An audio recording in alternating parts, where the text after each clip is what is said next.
ఆంధ్రప్రదేశ్లోని చంద్రబాబు నాయుడు సర్కార్ ఎన్నికలకు సంబంధించి కీలకమైన నిర్ణయం తీసుకుంది.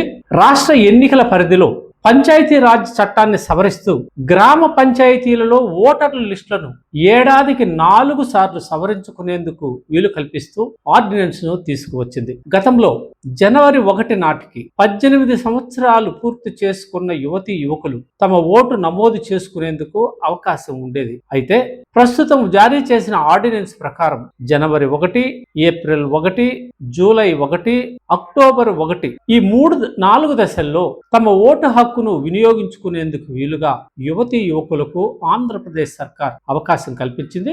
ఇదొక మంచి పరిణామంగా చెప్పాలి.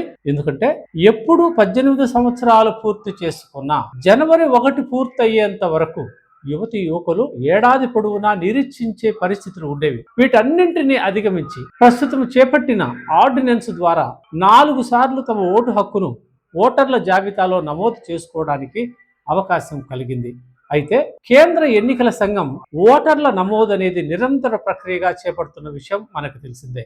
అయితే ఆంధ్రప్రదేశ్లో అంటే రాష్ట్రాల స్థాయిలో ఉండే రాష్ట్రాల ఎన్నికల కమిషన్లు ఇవి స్థానిక సంస్థల్లో ఎన్నికలు నిర్వహిస్తాయి. ఎమ్మెల్యే ఎంపీ ఎలక్షన్లకు వీటికి సంబంధం ఉండదు.